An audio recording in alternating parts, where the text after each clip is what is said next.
आप सबको जय मसीह की praise the Lord and shalom. Welcome करता हूं परमेश्वर की हजूरी में आप सबका, और मैं विश्वास करता हूं आज की मीटिंग आपके लिए बड़ी बेस्ट होगी, खास होगी, अच्छी होगी। बैठ जाओ अपने स्थानों में और आत्मा में खुदा के साथ खड़े रहो, सब कुछ सीखने समझने के लिए और सामर्थ्य से भरने के लिए। आमीन। कि मैं जो कुछ सीखने वाला हूं तेरे पवित्र कलाम से, तेरे पवित्र वचन से खुदाबंद, वो पूरा मेरे हृदयों की पट्टियों पर लिखा जा चुका है। वो मेरे लिए वचन है, तेरा स्पेशल खास वचन खुदाबंद। ये कोई भी से आगे पीछे नहीं कर पाएगा। किसी की मजाल नहीं कि इस वचन को कोई मेरे लेने से, मेरे हृदयों की पट्टियों पर लिखने से कोई रोक सके, क्योंकि मैं तेरा बुलाया हुआ, तेरा बेटी हूं, तेरा बेटा हूं। परमेश्वर, तूने दया से, अनुग्रह से मुझे अपनी संतान बनाया है, और ये हक दिया है कि हम सब बातों में खड़े रहें, वफादार रहें, और शैतान की हर बात को कुचल दें और तेरी इच्छा में बढ़ते जाएं। मांगो कि परमेश्वर, जो कुछ सुनूंगा इसके साथ खराई से चलकर तेरी मर्जी को पूरा करूंगा। ये वचन मेरे लिए, मेरे घराने के लिए, परिवार के लिए एक बड़ी बरकत होगी। ऐसा हो चुका है यीशु मसीह के नाम से। आमेन। हालेलुया। बैठ जाओ अपने स्थानों पर ताकि हम परमेश्वर के पवित्र वचनों को सुने, और उसके बाद जो आपका मन तैयार होगा और जब मैं प्रार्थना करूंगा तो उसका फल आपकी जिंदगी में बड़ा आएगा। हालेलुया। सो राइट नाउ हमने आज पार्ट 4 है हमारा। ये देखो पार्ट 4 ये है मिनिस्ट्री का हेल्पलाइन नंबर। आप इसमें कॉल भी कर सकते हो और प्रेयर भी करा सकते हो। जीवन आएगा समझ के साथ। हालेलुया। जितना तुम्हें समझ आएगा, परमेश्वर समझ आएगा, उसका राज्य समझ आएगा, उसका वचन समझ आएगा। जितनी समझ तुम्हारी बढ़ती जाएगी उतना अच्छा तुम्हारा जीवन होता जाएगा। ना के अनाइंटिंग के नाम पर जो मटीरियलिस्ट चीजें देते वो नहीं, क्योंकि उनसे कोई समझ नहीं आती। वो तो एक, ये बात समझ लो कि किसी को बाउंड करना, बाउंड उस चीज में लिमिटेड करना उसको। लेकिन परमेश्वर का वचन कहता है परमेश्वर अनलिमिटेड है। वो मटीरियलिस्ट चीजों में तुम्हें लिमिट नहीं करता, लिमिटेड नहीं करता, बाउंड नहीं करता। वचन ऐसा कहता है अफिसियों 3 का 16, 17, 18, 19 में ये वचन कहता है, वहां पर जब तुम पढ़ लेना घर जाकर, तुम उसके आत्मा से भीतरी अंदर अंदर जो हमारी अटर्नल लाइफ है उसमें सामर्थ पाकर बलवंत होते जाओ। ताकि ये किससे होना? आत्मा से। ताकि तुम समझ पाओ उसकी लंबाई, चौड़ाई, गहराई कितनी है। अब वचनों का महत्व अगर तुम्हारे अंदर नहीं बैठा तो आप रीति रिवाजों की भी बात सुनोगे तो वो भी आपको राइट लगेगी। कितनों को बात समझ आ रही है? मैं बाइबल में चलता हूं आपके लिए। तो बाइबल में आज मैं पतरस की बुक में जाऊंगा, पहला पतरस, ठीक है। वहां की आज आपको टीचिंग समझाता हूं कुछ बातों से। इन दिनों में परमेश्वर जो भी मेरे ऊपर प्रकट कर रहा है वो लाजवाब है, अद्भुत है, और वो बहुत बड़ा है। ये जो बुक है यहां से समझ आती है। एक का एक ऐसे लिखा, पतरस की ओर से जो यीशु मसीह का प्रेरित है, उन परदेशियों के नाम जो पुंतस, गलातिया, कप्दिया, आसिया और बथूनिया में तितर बितर होकर रहते हैं, और परमेश्वर पिता के भविष्य ज्ञान के अनुसार आत्मा के पवित्र करने के द्वारा आज्ञा मानने और यीशु मसीह के लहू के छिड़के जाने के लिए चुने गए हैं। ये बात हो रही इजराइलियों के लिए, यहूदियों के लिए। ये तितर बितर होकर अलग अलग अन्य जातियों के देशों में रह रहे थे, लेकिन ये इजरायली है। इजरायलियों को ही परदेसी कहा जाता है। अगर वो लोग इजराइल में आएंगे तो फिर उनको परदेसी कहा जाएगा। लेकिन ये इजराइल की बात नहीं हो रही, अन्य जातियों के देशों की बात हो रही। तो अन्य जातियों के देशों में कौन लोग तितर बितर होकर गए हैं? इजराइल से भागकर अलग अलग देशों में कौन चले गए? इजरायली लोग, जो जिन पर उपद्रव हुआ इजरायलियों का। लेकिन ये लोग क्या कर रहे थे?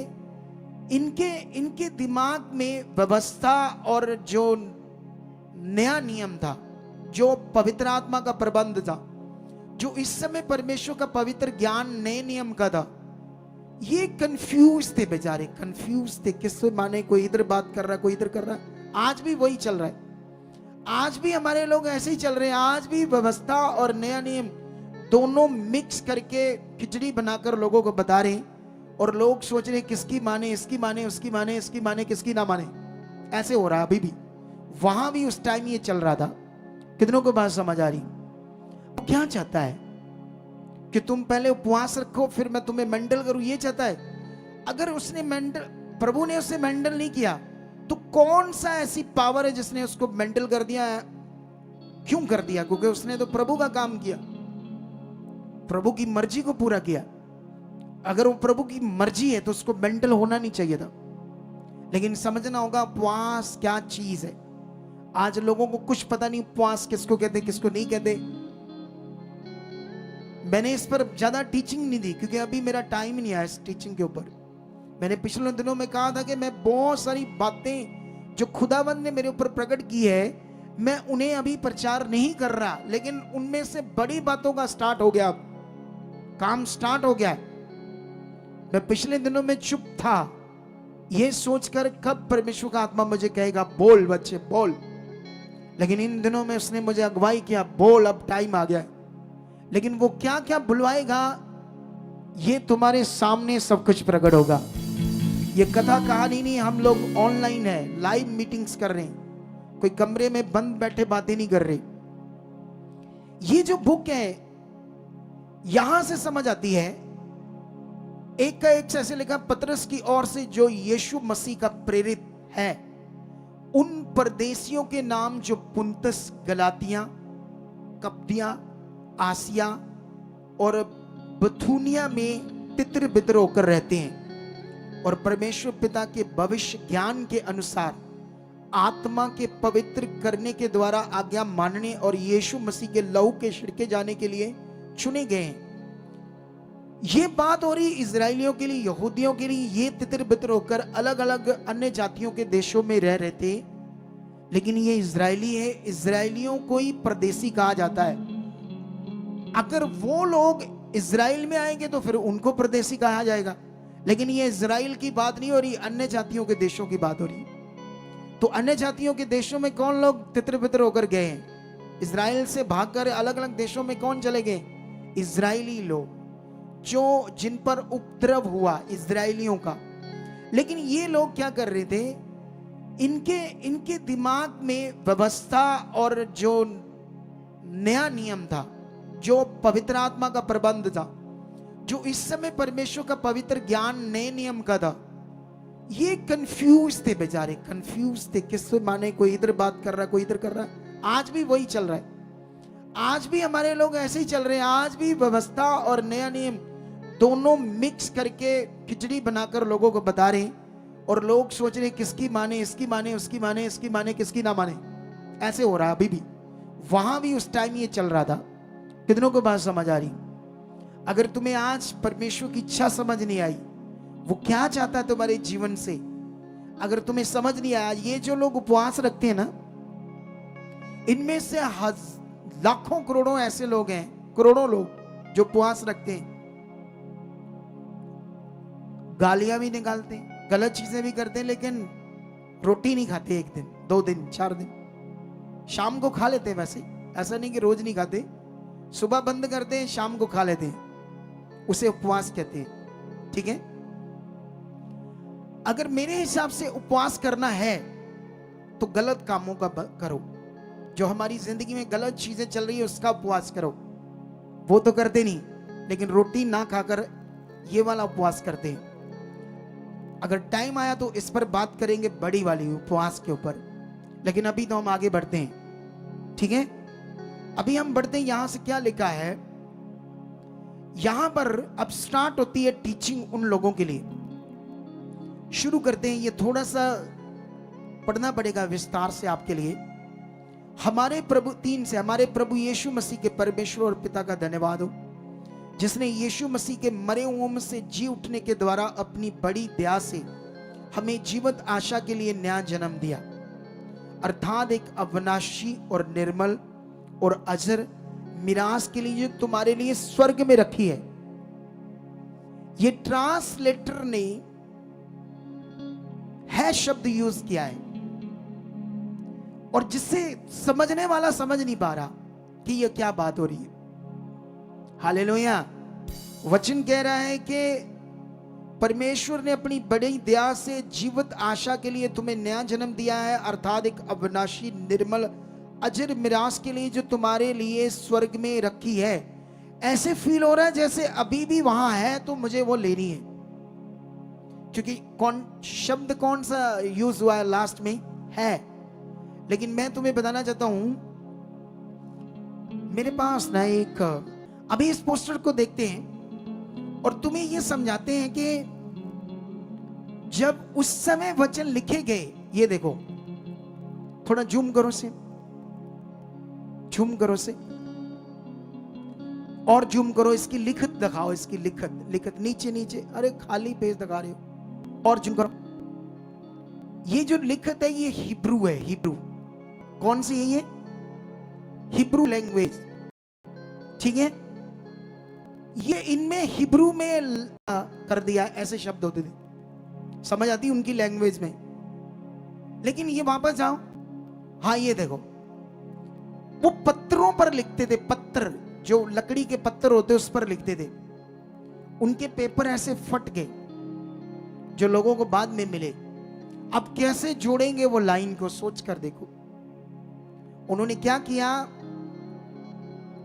बड़ी प्रार्थना करके समझ से कहीं ना कहीं रचना पढ़ पढ़ के मैच करना कोशिश की, फिर भी उनसे कभी कभी एक दो अक्षर आगे पीछे हो गए। कितनों को बात समझ आ रही? वही जो अक्षर एक दो आगे पीछे हो गए, उन्हीं से आज गड़बड़ चल रही है हमारे लोगों। अगर ये चीज ठीक हो जाए तो हम सब एक हो जाएंगे, सबकी शिक्षा एक हो जाएगी, सब जगह एक हो जाएगा।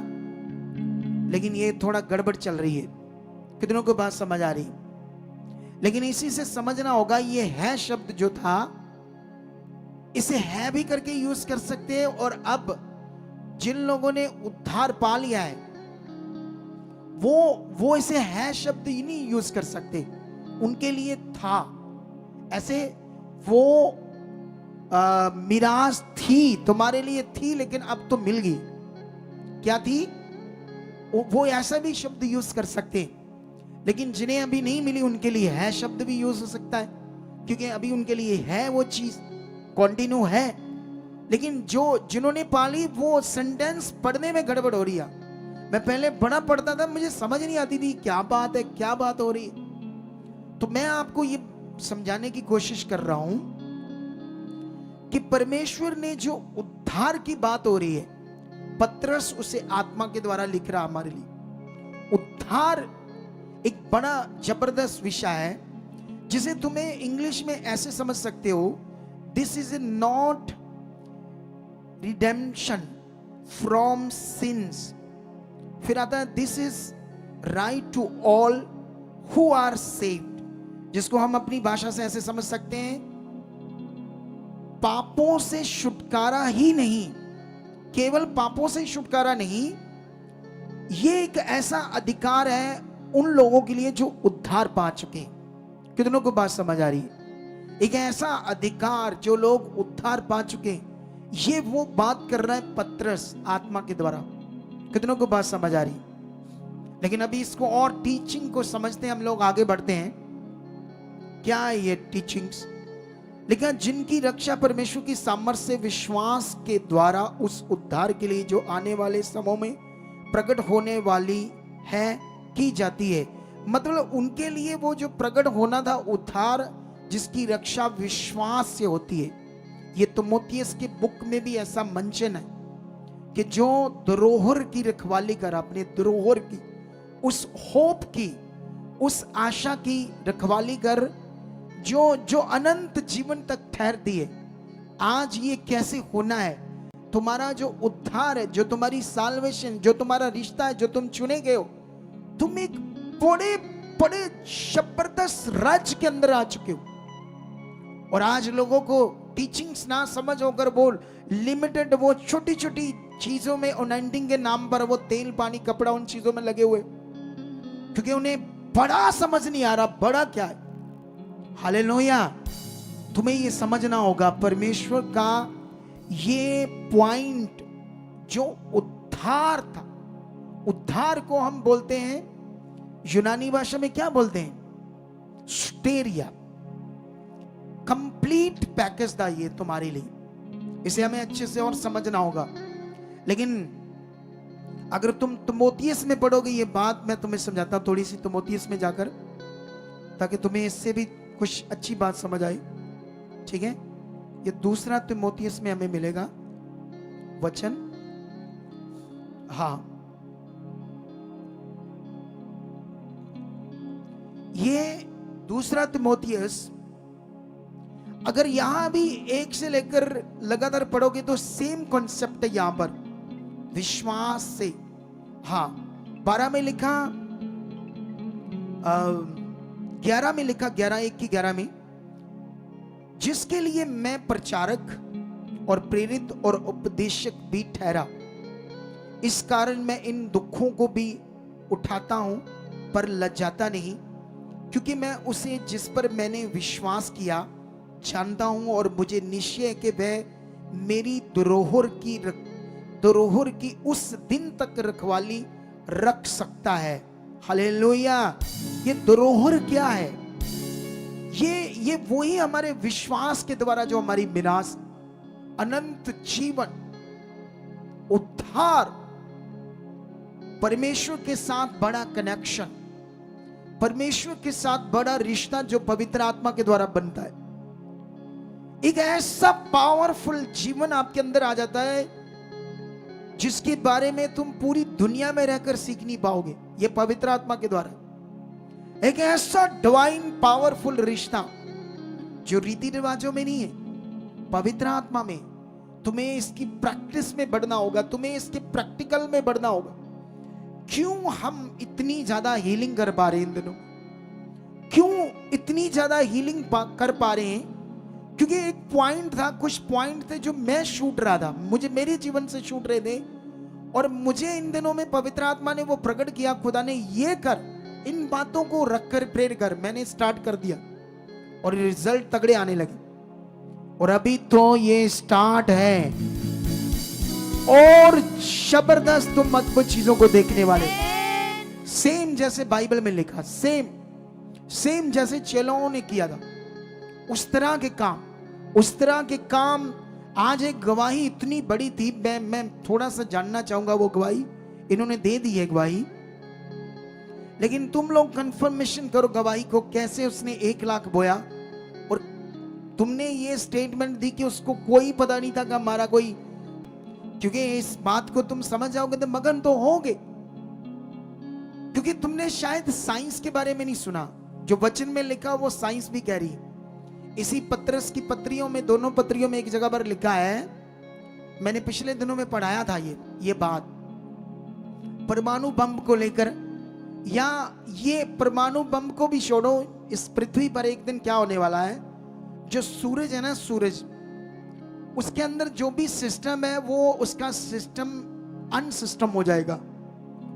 उसकी जो ऊर्जा है ना, ऊर्जा है जो उसकी वो तेज पावर है, धूप वो करोड़ों गुना बढ़ जाएगी।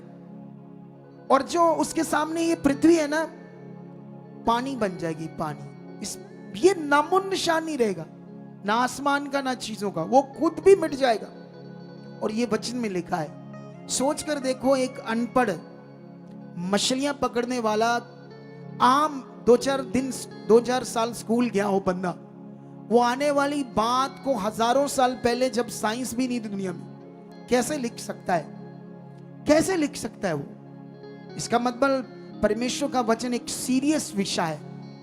जो लोग इसको सीरियस नहीं लेते, सुनते बैठते उठते चले जाते हैं, घर में रील्स देखते हैं और घर में जाकर इन वचनों का अध्ययन नहीं करते। आज क्या था, मैं दोबारा सुनूंगा, मैं ध्यान दूंगा। अगर आपका ध्यान नहीं बन रहा, अंगीकार करो खुदा के सामने, मेरा मन बन चुका है, मैं वचनों को दोबारा सुनना है, मैं गवाहियों को सुनना, मैं बाइबल पढ़ रहा हूं, परमेश्वर मैं तेरी इच्छा में चल रहा हूं, मेरा घर, मेरा परिवार, हम सब एक हो चुके तेरे साथ। रोज रोज करो, क्योंकि उद्धार सबसे कीमती चीज है। शैतान ऐसे ऐसे कानून देशों में ला रहा है जिससे वो चाहता ही नहीं कि लोग यीशु मसीह में आए। एंटी कन्वर्जन बिल यूपी में पास है, वहां सुसमाचार देना, प्रचार करना कठिन हो चुका है। अगर पंजाब में होता है तो तुम लोग, यहां तक भी वो बोल रहे हैं कि जो यीशु मसीह में गए हैं ना, जो जो जो जो क्या कहते हैं उसको, सरकारों के हिसाब से पेपर वर्क होता है कि मैं यीशु मसीह में, वो भी करो।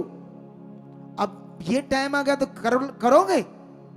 कितने करेंगे पता नहीं, कौन करेंगे, लेकिन जो तो स्वर्ग जाना चाहते वो तो कर लेंगे। अगर ऐसा भी नौबत आई तो कितनों को बात समझ आ रही? हम तो खुदा के लिए सब कुछ करने के लिए तैयार है। कितनों को बात समझ आ रही है? हालेलुया! समझ आ रहा कि नहीं समझ आ रहा? ऐसी ऐसी चीजें खड़ी कर रहा है कि ये लोगों को उद्धार ना मिले, लोगों का जीवन ना बचे, लोगों की जो तकलीफ है, जो परेशानियां उनके घरों में, जो तकलीफ भरा जीवन जी रहे हैं, उससे कभी छुटकारा ना मिले। शैतान ऐसा चाहता है। लेकिन बाइबल कहती है लोगों ने बलपूर्वक उद्धार पाया। उद्धार को पाने के लिए मजबूत बनना पड़ेगा, बल से आगे बढ़ना पड़ेगा खुदा के साथ। ढीले लोगों के लिए चीज नहीं है। ढीले लोग पीछे हो जाएंगे, ढीले लोग दब जाएंगे। कितनों को बात समझ आ रही? शैतान उन्हें दबा देगा। लेकिन अभी हम आगे बढ़ते हैं। वो कहता है इसीलिए, इसी कारण तुम मगन होते हो, जब भी अवश्य है कि अपनी कुछ दिन के लिए नाना प्रकार की परीक्षाओं के कारण दुख में हो। और ये इसलिए है कि तुम्हारा परखा हुआ विश्वास, जो आग से ताए हुए नाशवान सोने से भी कहीं अधिक बहुमूल्य है, और यीशु मसीह के प्रकट होने पर प्रशंसा और मसीह महिमा और आदर का कारण ठहरे। अब ये जो वचन है इस पर ध्यान दो। परमेश्वर की ओर से तुम्हारे लिए उद्धार, छुटकारा, अनंत जीवन है, शांति का जीवन। तुम्हारे घर में प्यार होगा, शांति की नदियां बहेगी। लेकिन जब तुम परमेश्वर से दूर रहोगे तो क्लेश, नशे, मारपीट, गंदी जीवन, गंदा जीवन होगा, एक दूसरे को वड्ड खाने वाला जीवन। कितनों को बात समझ आ रही? लेकिन यहां पर वचन कहता है वो जीवन है, लेकिन दुनिया की तरफ से, दुष्ट लोगों की तरफ से तुम्हारा विरोध होगा, या घर से भी तुम्हारा विरोध होगा। तुम्हारे अपने लोग भी कहेंगे ओ तू कहां जा रहा, ओ तू ईसाई बन रहा, ये कर रहा, वो कर रहा। ये परमेश्वर का राज्य है जहां जीवन मिलेगा हर दुनिया के इंसान को। तुम्हें बढ़ना होगा। हालेलुया! सीधे होकर रहो, अपनी मुंडी मंडी को सीधा रखो। ये जो मुंडी है ना आपकी गर्दन, इसे सुनने में ध्यान दो। अपनी कुर्सियों पर कंफर्ट ना बैठो, ऐसे बैठो, ढो मत लगाओ, ऐसे सुनो सीधा होकर। कितनों को बात समझ रही? ताकि वचन तुम्हारे अंदर जाए। अभी यहां पर लिखा है कि ये जो शैतान कोशिश कर रहा है तुम्हें ये अच्छा जीवन ना मिले इधर उधर से, लेकिन उस समय तुम जब खड़े रहोगे, परमेश्वर के साथ बढ़ोगे, तो वो एक टेस्ट समझते हो ना, जैसे आप स्कूल में पढ़ते हो तो आपका एग्जाम होता है, तो आप वो लिखते हो चीजें, तो फिर आप पास होते हो। ये एक टेस्ट है, परीक्षाएं नहीं। परीक्षाएं एक अलग विषय, टेस्ट एक अलग विषय। कितनों को बात समझ आ रही? परमेश्वर इस समय कोई आपकी परीक्षा नहीं लेता, आपको दुख देने वाली परीक्षा, हालात देगा ऐसी कोई परीक्षा, ऐसा कोई परमेश्वर का वचन नहीं। अब नए नियम, लेकिन याद रखो ये टेस्ट है। टेस्ट आपके विश्वास का टेस्ट। जैसे मान लो आपके मोहल्ले में आपका विरोध हुआ, तो आप विश्वास में खड़े रहते हो या नहीं खड़े रहते? खुदा के सामने ये टेस्ट है। तुम खड़े होकर बोलते हैं हाँ जाता हूं। बोलो क्या है? मेरी मर्जी, मेरा जीवन, मैं जहां मर्जी जाऊं, मैं यीशु मेरा प्रभु है, वो मेरा उद्धार करता है, उसके नाम को प्रकट करते हो। ये तुम्हारा टेस्ट है लोगों के सामने। कितनों को बात समझ आ रही? यही वचन कहता है कि तुम्हारा परखा, मतलब टेस्ट किया हुआ विश्वास, जो आग से ताए हुए नाशवान सोने से भी कहीं अधिक बहुमूल्य। पृथ्वी पर ये तुम्हारा विश्वास इतना बहुमूल्य चीज है कि पृथ्वी पर भी तुम्हारा जीवन अच्छा करेगा और तुम्हें अनंत जीवन भी दिलाएगा। लेकिन इससे किसी भी हालात में आगे पीछे होने नहीं देना है। कितनों को बात समझ आ रही? किसी भी हालात में आगे पीछे नहीं होने देना। लेकिन आगे लिखा जब यीशु मसीह प्रकट होगा तो और ये प्रशंसा की बात होगी। ये तुम्हारा फेथ तुम्हें और प्रशंसा, उस महिमा में प्रशंसा के साथ प्रकट करेगा। तुम्हारा विश्वास जो तुम खुदा के ऊपर करते हो, जिसे तुम जान चुके हो अच्छे तरीके से। हालेलुया। लेकिन अगर मैं और आगे पढ़ूं तो ऐसे लिखा 8 में, उससे तुम बिन देखे प्रेम रखते हो और अब तो उस पर बिन देखे भी विश्वास करके ऐसे आनंदित और मगन होते जो वर्णन से बाहर और महिमा से भरा हुआ है। ये देख लो, विश्वास का कानून बड़ा है। हालेलुया। जब तुम्हें मैं तेल पर प्रार्थना करके दूंगा तो वो तो मुझे नजर आ रहा है। क्या आ रहा है? मुझे नजर आ रहा है ना तेल। कपड़े पर प्रार्थना करके दूंगा तो वो भी मुझे नजर आ रहा है। लेकिन वचन कहता है कि तुम यीशु पर बिना देखे विश्वास कर रहे हो। हालेलुया। क्या कर रहे हो? उस पर विश्वास भी कर रहे हो और उससे प्रेम भी कर रहे हो। परमेश्वर से प्रेम करना किसको कहते हैं? उसकी आज्ञाओं को मानना। ऐसे नहीं हवा में हाँ जी मैं प्रेम करता, प्रेम हवा में नहीं है प्रेम। उसकी आज्ञाओं को मानना, जो वो चाहता है वो करना, ये प्रेम है। अगर तुम उसे बिना देखे प्रेम कर रहे हो, बिना देखे उस पर विश्वास कर रहे हो, तो बाइबल कहती ये बहुत आनंद से भरा हुआ, आनंदित और मगन होते हो जो वर्णन से बाहर और महिमा से भरा हुआ है। हालेलुया। जिस बंदे अंदर ये विश्वास है वो आनंद से भरा होगा, वो महिमा से भरा हुआ जीवन जी रहा होगा। जिनके अंदर ये विश्वास हो, जिनके अंदर ये विश्वास नहीं, आज भी वो बेचारे सोच रहे हैं किस मिनिस्ट्री में जाएं, कहां से मेरा भला होगा, क्योंकि टीचिंग स्ट्रांग नहीं, रीतियों में लगे, व्यवस्था और अनुग्रह दोनों मिक्स करके रखा हुआ है। हम एक चीज को समझा रहे हैं, रीतियों को हम निकाल रहे हैं। बाबा लोग भी रीतियां देते थे, हम लोग रीतियों में नहीं, आत्मा का प्रबंध है, आत्मा का युग है, आत्मा के द्वारा जीवन है। अगर तुम इस जीवन को देखना चाहते हो तो फिर ध्यान दो, ध्यान। अब ध्यान का टाइम आ गया, तुम्हारी जिंदगी भी बढ़ने वाली अब जबरदस्त। लेकिन आगे क्या कहता है? और अपने विश्वास का प्रतिफल अर्थात आत्माओं का उद्धार प्राप्त करते हो। तुम्हारे विश्वास का प्रतिफल क्या है? तुम्हारी आत्मा का उद्धार, तुम्हारे जीवन का उद्धार, तुम्हारे परिवार का उद्धार, ये तुम्हारे विश्वास का प्रतिफल। तुम जानते हो एक कंफ्यूजन है बड़ी तगड़ी याकूब की पत्री में। यहां पर विश्वास और कर्म के ऊपर लिखा हुआ है। वहां पर लिखा है जो तुम्हारा विश्वास है, बिना कर्म के तुम्हारा विश्वास मरा हुआ है। इस टीचिंग को कल खुदा ने मुझे दिया है रियल में। कितने सालों से मैं परेशान था उस टीचिंग के लिए कि मुझे दो परमेश्वर, मैं इससे कंफ्यूज हूं, ये टीचिंग मुझे समझ नहीं आ रही। इस संडे इसका प्रचार करेंगे आपके ऊपर। हालेलुया।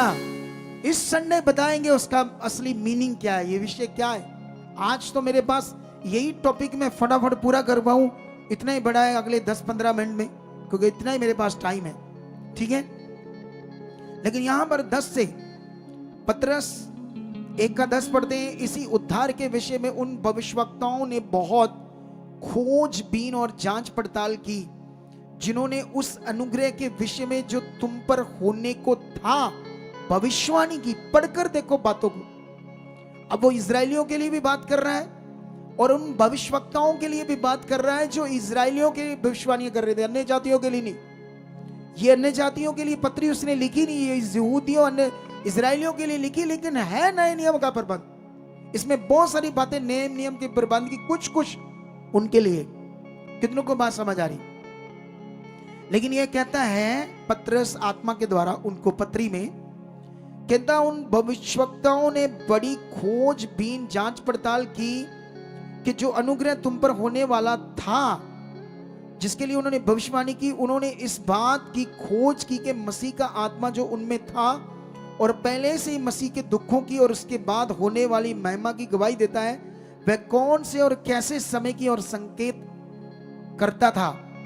उन पर यह प्रकट किया गया कि वह अपनी नहीं वरन तुम्हारी सेवा के लिए बातें कहा करते थे, जिनका समाचार अब तुम्हें उनके द्वारा मिला है, जिन्होंने पवित्र आत्मा के द्वारा जो स्वर्ग से भेजा गया तुम्हें सुसमाचार सुनाया और इन बातों को स्वर्गदूत भी ध्यान से देखने की लालसा करते हैं। हालेलुया। आप जानते हो, जब ये सच्चा ज्ञान, पवित्र आत्मा का युग, ये महान ज्ञान वचन की बातें जब तुम्हारे अंदर बैठेगी अच्छे से, तुम कभी कमजोर फील नहीं होगे। तुम कभी ऐसे फील नहीं होगे मैं शरीर में मैं खाली हूं, मेरे दिमाग में ये गलत विचार क्यों आते। जब ये ज्ञान तुम्हारे अंदर फिट हो जाएगा, एक दिन भी गंदे विचार, गंदी बातें तुम्हारे अंदर नहीं आएगी। कोई व्यभिचार की सोच नहीं आएगी, कोई किसी को धोखा देना, लालच करना, ऐसा कुछ गलत आपके अंदर आ ही नहीं सकता है। जब ये वचन के द्वारा तुम परमेश्वर की बात को समझ आओगे। हालेलुया। यहां वो समझा रहा है उन इजरायलियों को, ये हमारे लिए भी बात है सेम, लेकिन वो बात उनसे कर रहा है, नए नियम के प्रबंध की बात समझा रहा है। यहां पर वो उन लोगों पर अनुग्रह होने वाला था, लेकिन जब उन पर अनुग्रह हुआ 2025 साल पहले, जब यीशु आया, क्रॉस पर चढ़ा, उसने बड़ा काम किया, उन लोगों ने यीशु मसीह को अपना उद्धारकर्ता नहीं माना, क्योंकि उनके पास व्यवस्था थी, कई सारी बातें थी, वो कंफ्यूज थे। जैसे दुनिया के लोग कंफ्यूज है। दुनिया जो संसार के लोग हैं, उनके पास कोई दीवा जल रहा है, कोई जोत जल रही है, कोई तस्वीर है, कोई आदमी है, कोई व्यक्ति है जिसकी पूजा हो रही है, कुछ कर रहे हैं, उसका कोई करैक्टर है और उसके बारे में कुछ ज्ञान है, तो वो भी ये उद्धार के बारे में कुछ समझ नहीं है, जो संसार के लोग हैं। लेकिन जीवन उनके पास कोई नहीं है, हो ही नहीं सकता, क्योंकि जीवन तो जैसे परमेश्वर ने दुनिया में दिया है ऐसे ही मिलना है। हालेलुया। पैसा, शौहरत दुनिया को जीवन नहीं दे सकता, जीवन खुदा के पास है। हालेलुया। बाइबल कहती है वो दोनों चीजें दे सकता है, पैसा भी दे सकता है, जीवन भी, दोनों चीजें, लेकिन उसके पास है, उससे लेनी पड़ेगी। तुम अपने टैलेंट से पैसा कमा सकते, नाम कमा सकते हो, लेकिन जीवन नहीं प्राप्त कर सकते। तुम्हें अपना ध्यान देना होगा और ज्यादा। यही बातें वो समझा रहा है उन लोगों को। वो कहता, वो मसीह का आत्मा जो हम में काम कर रहा था, पवित्र आत्मा काम कर रहा था, संकेत दे रहा था, जो अनुग्रह होने वाला था, और जब हुआ तुम उसे समझ नहीं पा रहे थे, लेकिन अब उन लोगों पर आत्मा के द्वारा प्रकट हुआ। अब वो सुसमाचार दे रहे। इन बातों को, उद्धार की बातों को स्वर्गदूत भी ध्यान से देखकर समझने की लालसा करते हैं। हम तो मनुष्य हैं, वो तो स्वर्गदूत है, उनका तो ऑलरेडी उद्धार है, वो स्वर्ग में ही है। हम पृथ्वी पर है जिन्हें उद्धार चाहिए, हमारे लिए कीमती विषय, लेकिन स्वर्गदूत भी इन बातों को इतना लालसा से ध्यान देते हैं। लेकिन वो आगे और चीजों की बात कर रहा है। 13 में कहता है, इस कारण अपनी बुद्धि की कमर बांधकर, ये पावरफुल पॉइंट है, बुद्धि की कमर बांधनी है। हालेलुया। क्या कभी बुद्धि की कमर होती कोई? इसे बोलते फिगरेटिवली वचन, मतलब अपनी बुद्धि में राइट बनो, बुद्धि में ध्यान दो, पकड़ करो इस प्रबंध की, जो परमेश्वर का उद्धार का प्रबंध है, जो अनुग्रह का प्रबंध है, जो पवित्र आत्मा का प्रबंध है। इस पर गौर करो, ध्यान दो, अपनी समझ में अपनी बुद्धि की कमर कस लो, मतलब स्ट्रॉन्ग स्ट्रिक्ट ध्यान दो, अच्छा वाला। ऐसे नहीं बैठे, ऐसे कुर्सी पर बैठे बैठे हैं, शैतान नींद दे रहा है किसी को। मैंने कहा उंगली भी नहीं लगा सकता तुम्हें। क्या कहा था मैंने कहा अगर तुम जो सीख रहे हो, कर रहे हो, तो उसकी मजाल नहीं कि तुम्हें उंगली भी लगा सके। हालेलुया। कितनों को बात समझ आ रही है? जिस दिन तुम इस प्रबंध में स्ट्रांग चलोगे, खुदा तुम्हारे साथ खड़ा हो जाएगा, रास्ते खोलता जाएगा इन सेवकों के साथ, सेवकाइयां बढ़ती जाएगी। वही नहीं डुचुक डुचुक डुचुक, 2 आगे 4 चल गए, 2 आगे 1 चला गया, आ गया, ऐसा थोड़ी होगा। ये डिचक डिचक चाल इसलिए क्योंकि इस प्रबंध को ये लोग भी नहीं पकड़ रहे, लेकिन जो पकड़ रहे हैं वो बढ़ रहे। मैंने सही पकड़ कर चल रहा है। इधर कुछ छोटे छोटे बिलीवर, छोटे छोटे सेवा करने वाले बच्चे, पापा ने ऐ कहता, पापा ने ओ कहता, पापा ही पू पी आ ले कमाल हो गई ताड़ी। अभी दूध के दांत भी नहीं टूटे और मुझे सिखा रहे हैं कुछ बच्चे। कितनों को बात समझ आ रही? ओ भाइयों, तुम सीखे हो, यहां से कुछ पाया है, मुझे मेरे पर उंगली उठा रहे हो कुछ लोग, तभी तो बढ़ नहीं पा रहे हो। ये बेचारा ठोकरे खाकर आया है। 50 रुपए की शीशी लेकर जाता था तेल की, तो उस पास्टर ने कहा था, देख मैंने 10 रुपए कमाए, सिर्फ 40 का मेरा खर्चा है, 10 मैंने कमाए, तू 100 की दे, देख तेरे को मैं बेनिफिट ज्यादा दे रहा हूं 50 रुपए। वाह वो पास्टर, वो जो बिजनेस दुकान ताड़ी वधिया है। हाल देख लो, 50 की तुम्हें दे रहा हूं मैं शीशी। ये भयंकर है, इन चीजों को, मटेरियल को और आत्मा के प्रबंध को जान पाए। कुछ भी नहीं था, किराया तक नहीं था इधर आने के लिए। इतना इतना लफाफा भरकर बीज लेकर आ रहा हूं। अरे किराया तक नहीं था उसके पास। कितनों को बात समझ आ रही? तुम समझ क्या रहे हो परमेश्वर के प्रबंध को? तुम्हें प्रेयर क्या करनी आ गई, तुम्हें थोड़ा सा बातें क्या करनी आ गई, तो तुमने समझा मुझे सब कुछ आ गया। अगर अलीशा भी ऐसे होता तो 2 गुना भाग उस पर आत्मा का कभी काम ना करता। कितनों को बात समझ आ रही? वो इसीलिए कर पाया क्योंकि इतना दीन था कि डंडा भी मारे उसका स्पिरिचुअल फादर, मान लो मारे, उसने मारा नहीं, लेकिन कितनी बातों में डांट तो खाई होगी, लेकिन फिर भी चिपका हुआ था उसके चरणों के साथ। और दुख था जब वो जा रहा था स्वर्ग में, हाय कर रहा था, स्वामी पिताजी करके बात कर रहा था।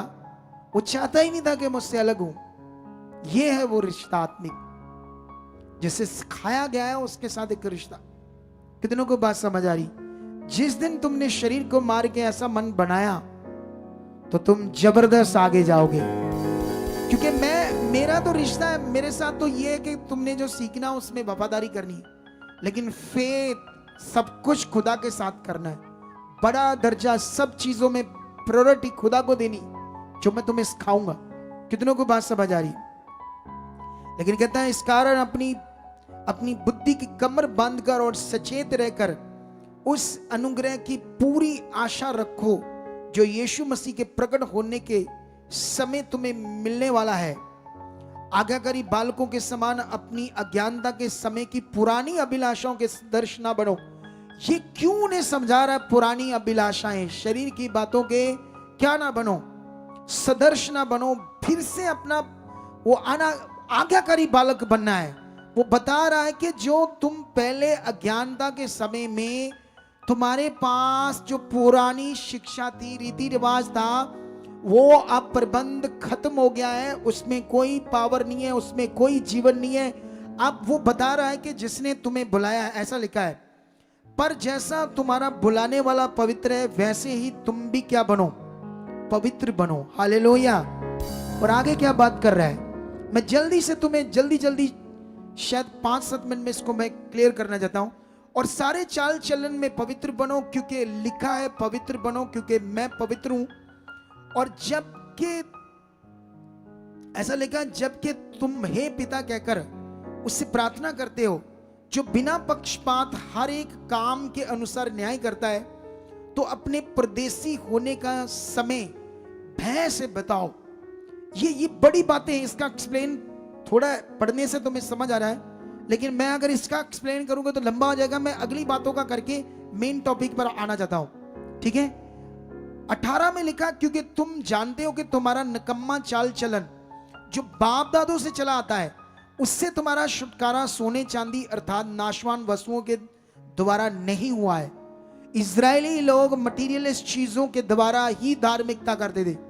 वो बेदी बनाते थे, जानवरों की बलि देते थे, कितनी सारी मटीरियलिस्ट चीजें, मिट्टी, पत्थर, तांबा, लोहे, ऐसी चीजों को लेकर वो अपनी धार्मिकता करते थे। वो उन्हें समझा रहा है कि देख, तुम्हारा जो छुटकारा, उद्धार जो है, वो किसी वस्तु के द्वारा नहीं है। आज भी नए नियम का प्रबंध ये कहता है कि तुम्हारा अभी, अरे इधर एक अगुआ आपकी बात सुनता, आपको प्यार करता, आपको ऑफिस में बढ़ाता, फोटो तक खिंचवाता है, तुम्हें उसके प्यार की समझ नहीं आती, कदर नहीं आती है? लोगों को, कुछ लोगों को इतना प्यार यहां मिले, तो जब तुम गलतियां करोगे तो डांट तो पड़ेगी फिर, तो फिर जब डांट पड़ेगी तो फिर तुम मुंह और बना लो, तो ये तो बड़ा गलत है भाई। अरे आपके मम्मी पापा नहीं आपको डांटते थे गलत बातों से, क्या आज तुम नहीं डांटते अपने बच्चों को?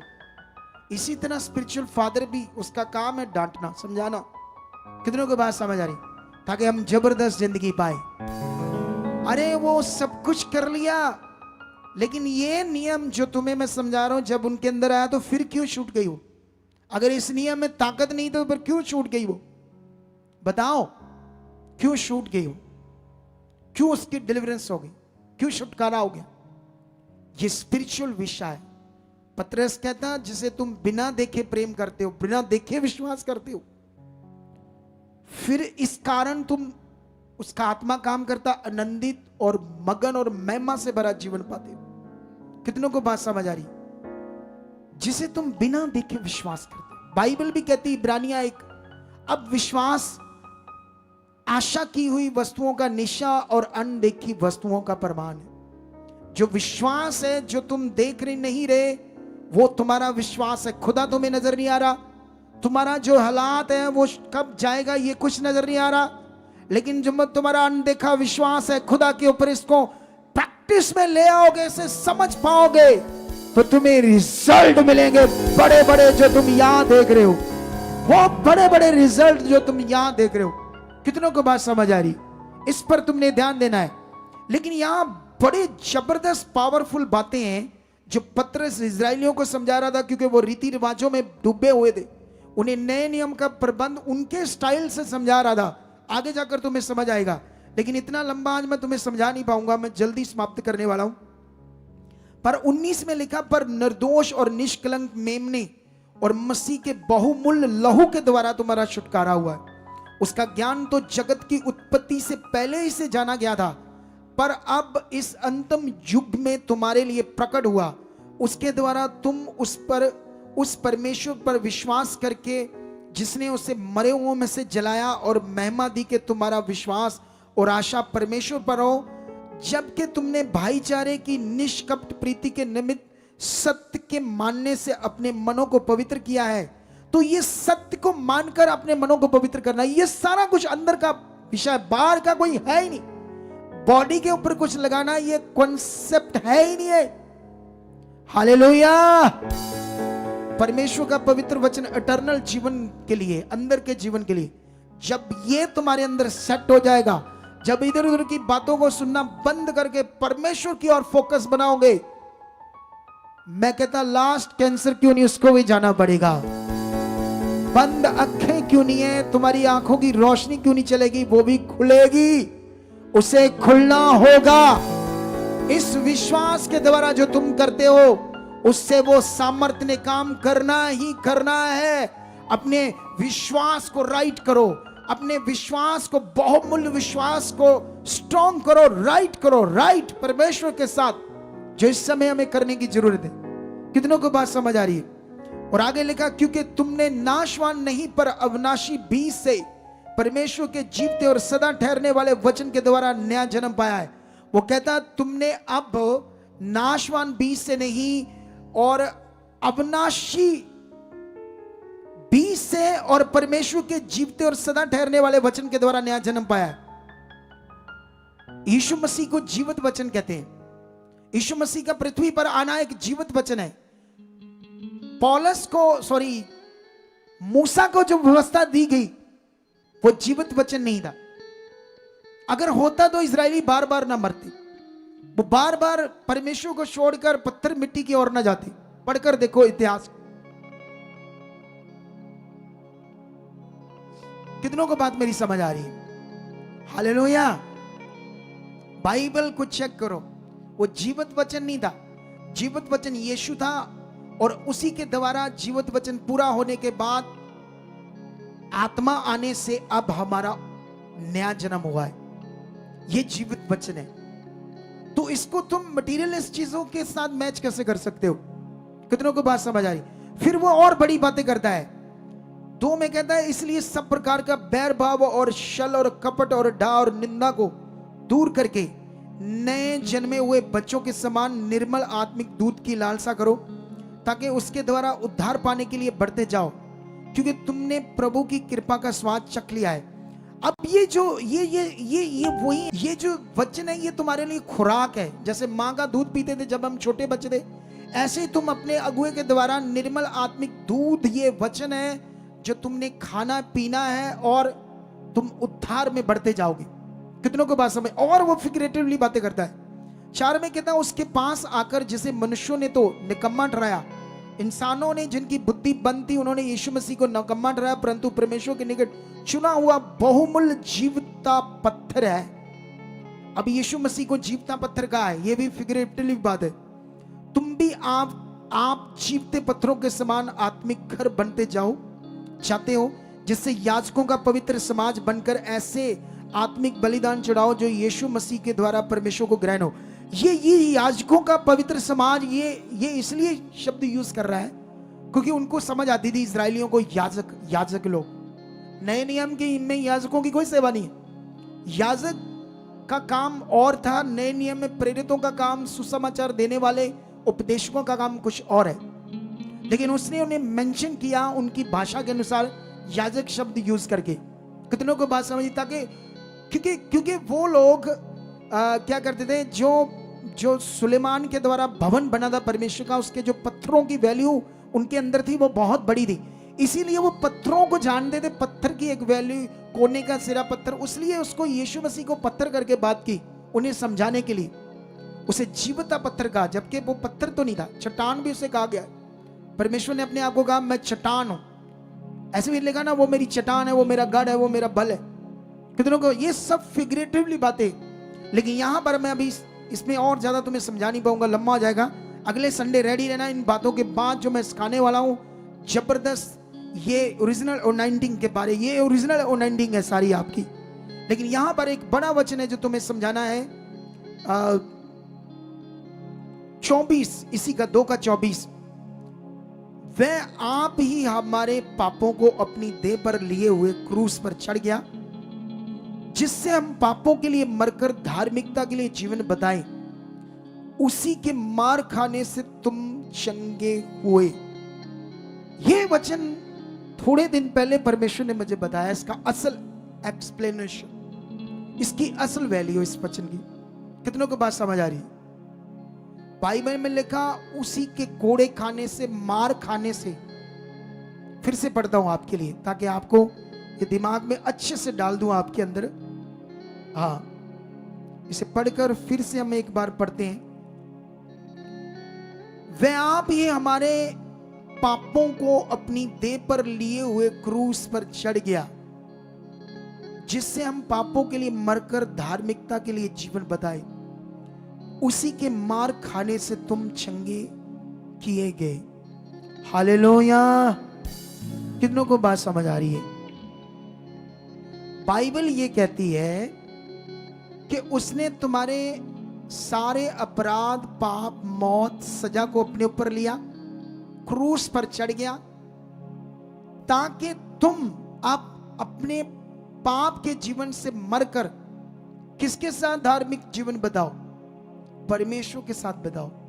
और जब ये तुम जीवन जब बिताओगे, तो वो जो तुम्हारे लिए उसने कोड़े खाए, मार खाई, कोई बीमारी, कोई हालात, कोई शैतान का प्रभाव तुम्हारे ऊपर रह ही नहीं सकता। अब मुझे ये नहीं समझ आया कि ये वचन तो ये बड़ी बात को दर्शाता है, धार्मिक जीवन जीना। ये वचन तो इसको बता रहा है, लेकिन इसको एक कपड़े पर लिखकर प्रार्थना करके लोगों के हाथ में देना, इस वचन का कनेक्शन मुझे समझ नहीं आया। क्या कर रहे हैं हमारे लोग? कितनों को बात समझ आ रही? बाइबल कह रही है कि तुम्हें अब अपने पापों, वो इसलिए उस क्रूस पर चढ़ा, उसने कोड़े खाए, मार खाई, तुम्हारा पाप उठाया, तुम्हारी सजा को अपने पर लिया, ताकि अब तुम पाप का जीवन, पुराना जीवन, गलत जीवन, जो तुम्हारा शारीरिक जीवन है, उससे तुम मरकर धार्मिक जीवन, धार्मिकता का जीवन किसके साथ जियो? जब तुम ये जियोगे तो वो कोड़े खाने की जो पावर है तुम्हारे अंदर काम करेगी, कोई बीमारी नहीं रहेगी। अरे भाई, तुम ये जीवन तो वो जी नहीं रहे। हाथ में कपड़ा है, और वो शरीर पर लगा रहे, शायद इसको लगाने से हील हो जाएंगे क्योंकि इस पर लिखा हुआ है। वो वचन लिखने के लिए तो है ही नहीं कपड़े के ऊपर, वो तो तुम्हारे मन की चीज है, पूरा करने के लिए अंदर। कितनों को बात समझ आ रही? अगर तुमने इसे मन से पूरा नहीं किया तो फिर जैसे वो 3 साल कपड़े कुपड़े सब तेल तूल लगाकर आई हमारे पास, हमने यही चीज समझाई और वो चंगाई पा गई और हजारों लोग चंगाइयां पा रहे। हालेलुया।